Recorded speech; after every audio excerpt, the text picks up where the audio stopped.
ڕۆڵی پێکەنین لە کۆنتڕۆڵکردنی نەخۆشی شەکرەدا.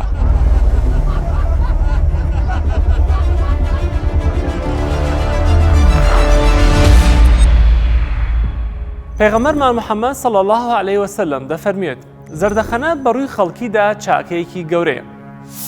بە پێی دوایین توێژینەوەکان دەرکەوتووە کە کۆنتڕۆڵکردنی نەخۆشی شەکرە لەو کەسانەی کە کەسایەتیەکی ڕووخۆش و دەمەپێکەنینیان هەیە باشتر و ئاسانترە بە بەراورد بە نەخۆشانی تری شەکرە.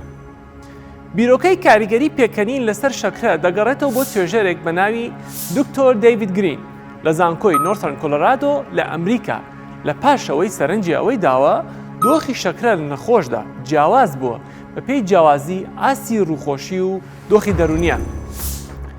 توێژەران ئاماژەیان بەوە داوە دەکرێت پێشکەشکردنی پرۆگرامێکی تایبەت بە نەخۆشانی شەکرەی جۆری یەکەم بە مەبەستی وورە بەرزکردنەوە و ئاسی ڕووخۆشی و دۆخی دەرونیان وەلایەنی کۆمەڵایەتیان ڕێگە چارەیەکی گونجاو بێت بۆ چارەسەرکردنی نەخۆشی شەکرە.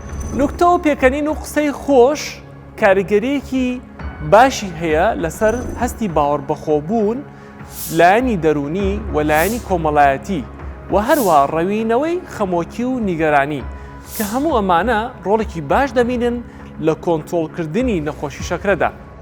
لە کۆتاییدا قسەی خۆش و پێکەنین ڕۆڵێکی باش دەبینێت لە کەمکردنەوەی نەخۆشی شەکرە، فشاری خوێن، کێشەی ملولەکانی خوێن، خەمۆکی و نیگەرانی و دەبێتە هۆی تەندروستبوونی دڵمان. کەواتە دەم بە خەندە و پێکەنین بن بۆ تەندروستێکی باشتر.